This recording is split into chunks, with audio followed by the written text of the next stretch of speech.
Hi, Northlake family. Pastor Jeff here.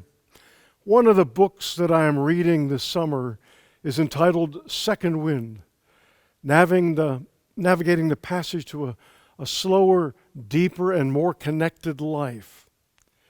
The author, Dr. Bill Thomas, he's a medical doctor and a geriatrician, specializes in the care of older adults. I first discovered his writings about a decade ago, doing some research for my doctorate. When I encountered an earlier book of his with the intriguing title, What Are Old People For?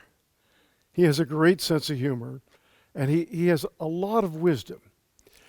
Dr. Thomas is a champion. He's an articulate champion for a different attitude toward aging. In a world that celebrates youthfulness, and where the anti-aging industry exceeded $67 billion last year, he wants us to have a new way of thinking about aging. His latest book is written primarily for the baby boomer generation. I'm right in the middle of that post-World War II generation that is now tipping into retirement. And I don't agree with everything in his book. There have actually been some chapters or some thoughts that I would debate vigorously. But I think his main point is right on target. Dr. Thomas asserts that life is more than childhood and adulthood. He thinks, and I think argues persuasively, that there is life beyond adulthood. And he works a lot on what he means by that. But he refers to that life beyond adulthood as elderhood, which is interesting for us as Presbyterians and the way that we view elders having such a significant role. But then he points out that just as there is really significant work and there are challenges that go with the transition from childhood into adulthood, what we refer to as adolescence or a coming of age, just as that's a significant rite of passage, also there's a challenge of moving from adulthood into elderhood or into the later stages of life. And so that's why he really focuses attention on that. What does it look like? How do we get to that place where life is maybe a little slower, deeper, and better connected? So it's really a wonderful book. I've been enjoying it.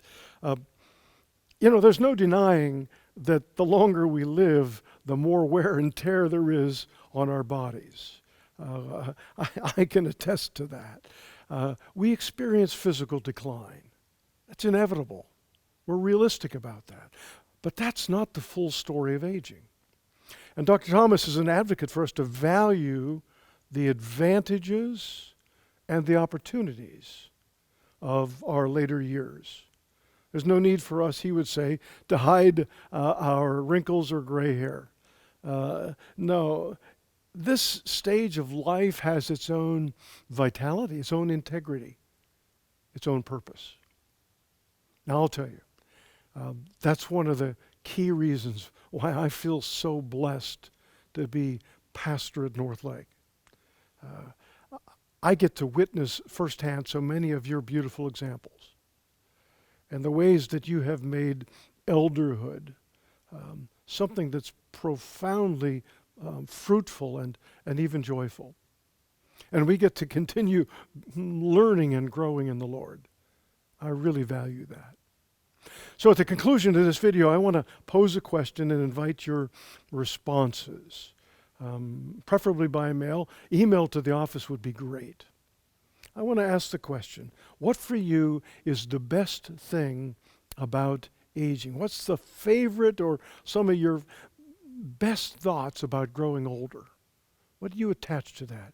Now, if you happen to be a teenager watching this, it could be growing older for you represents now being able to drive a car or something else that is associated with independence.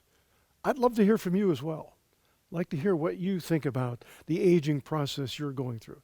Similarly, for those of you in mid-years with adult responsibilities. But then for those of you who are graduated into elderhood, share with me, what do you appreciate and enjoy about this stage where you've accumulated many years. How can you see what is best in the aging process? I'd love to hear from you. I hope I hear from many of you.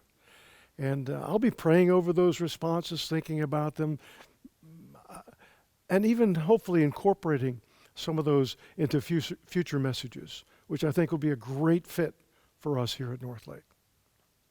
God bless you. No matter what age you are or how you're feeling, there's something that God has in mind for us, for you, this day and always. God bless.